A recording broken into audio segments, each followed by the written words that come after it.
Hi everybody, welcome to the video surprise of the day. Today's video surprise is a last look at the 2022 Lexus RX 350L. It's a 6-cylinder SUV. Alright, so this one's my loaner. It's a courtesy loaner from Lexus. And I'm going to show you around the 350L and maybe compare against my current 350L. And this is Kevlar, and it's going to be a front wheel drive compared to my all-wheel drive model. And what major things are different about it, but just looking at it, right? First of all, it has the same 20-inch wheels. And this one has Michelin Premier LTX tires, by the way. The Lexus badging. Push the button to open up. And this is a front wheel drive. It's all-wheel drive. We have the badging is all-wheel drive.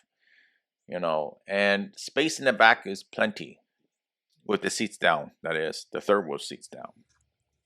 Without the third row seats down, there's not a lot of space overall. Just press the button and the seats could go down. And if you stop in the middle, it's going to make a sound indicating your seats are not down.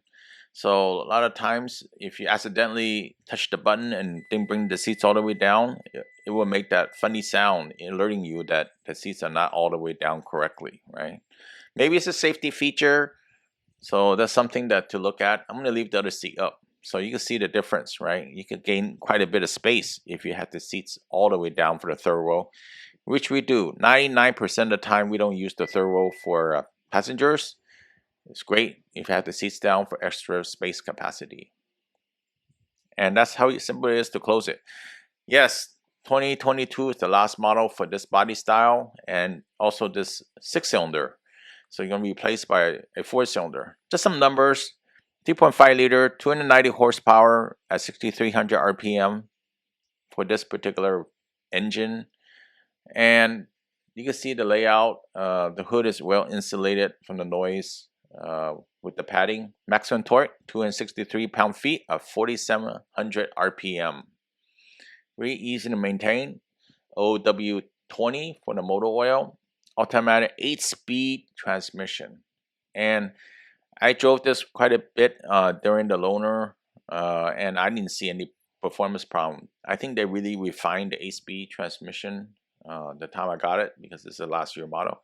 19 city, 26 highway, 22 combined. So if you're driving in the city, you're not going to get good mileage in this. If you're driving on the highway and such, you're going to get better MPG overall. Let's take a look at the front passenger door here. You notice the nice wood trim. And open pore brown walnut trim, I think that's what's called.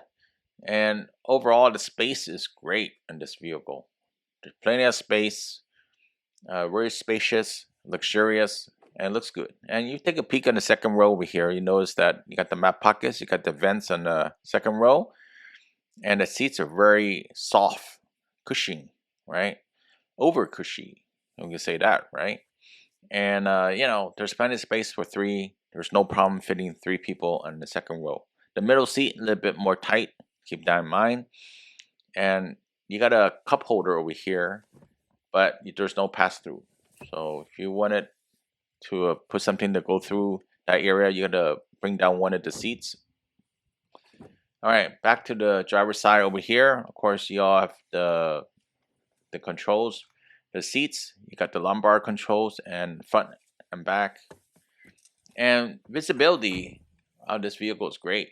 All right, so this one in particular is going to be completely redesigned for 2023. So it's going to be better overall, but first year models might be some bugs. So if you really want to get a 2022, maybe this is the time to get one before it's all gone. So right now it's November. I'm filming this thing, and this vehicle has about 10,000 miles. So, and navigation, infotainment, Android Auto, Apple CarPlay. All right, it's touchscreen also. That's where you see all those fingerprints over there, right? And the touchpad, it still has on this one, which I find kind of useless, but some people may differ on that. Also, looking here, storage area, pretty reasonable. And you got a place for your phone over there. You can see that slit over there. So, and one of the things I wanted to point out, the ventilation vents are pretty big, and it has the Lexus clock. A lot of redesigned Lexus may not have the Lexus clock anymore. And you got the home link on the mirrors, of course. Sun visor test. 3, 2, 1. Yes. Covers all the way and it's great. I actually like the headliner material. I think it's awesome. All right. And you can see all the door panels do have the whip trim. So it's not only on one door or the front doors. Let's take a look at the glove compartment. Felt it. Really nice glove compartment. Plenty of space. Okay, so look at the steering wheel again. You got audio functions on the left over here, including the volume control, the phone button, on hook, off hook, and you got the collision mitigation, lane departure, and also the controls to the dash as well too. A little bit below that, you got the cruise control. So nothing really changed compared to my model 2019. And like I said, 10,000 miles, RPM gauge on the left, speedometer on the right. And here you got a slit for the phone, which is great. I wish I had that, but it doesn't have it in mine. And you got a cup holder touchpad, which is not useful for me, especially some people may like it, I guess. One of the big thing I really like, all right, really like is they make standard on the Lexus, like, you know, this backup camera. You got the like 360 bird's eye view. This is great, especially when you back it up slowly. So you can see where you're going and you don't hit the curve or something like that. Because you can see that there. And there's a different trajectory, different view. And you can see that over here. And it's pretty awesome. I mean, you know, daytime especially, right? So a little drive over here for those curious how to drive. I'm finding the front wheel drive actually gets a little bit more power than the all wheel drive. I don't know why you need all wheel drive unless you go into skiing or something like that, right? You can be in the snow or mud, right?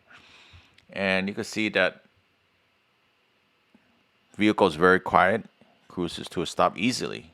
So there is some body roll on a 350 AO, just like any RX, unless you go for a model like the 350 F Sport or something with firmer suspension.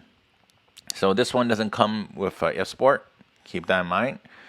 But it's awesome when you drive it around. It definitely has enough power, right? In my opinion, okay? And compared to my all-wheel drive, it's going to be a little bit slower. All-wheel drive seems to add more weight because of the all-wheel drive system. So let's give you a listen on that over here in particular.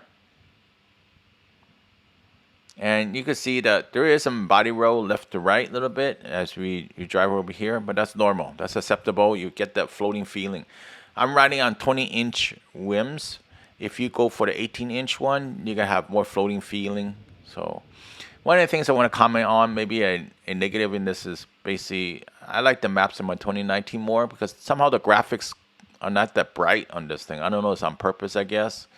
But, you know, it's a little grayed out. You can see it's not that eye-popping, I guess, right? So, and also it washes out in the sun. You can see that over here. So, but it comes back and, you know, a certain angle. And over here, you can see that, yeah, full screen for the whole maps is great when you can use the full screen. But you gotta look into the sun a little bit. So that's the only real gripe I have. And this model has been out for a while. I think it's since 2016. So definitely the redesign is due. In 2023, you're gonna see a newer Lexus RX for turbo, and you're not gonna get the 6-cylinder more. So turbo 4. This is great on torque. Another look at this vehicle in particular.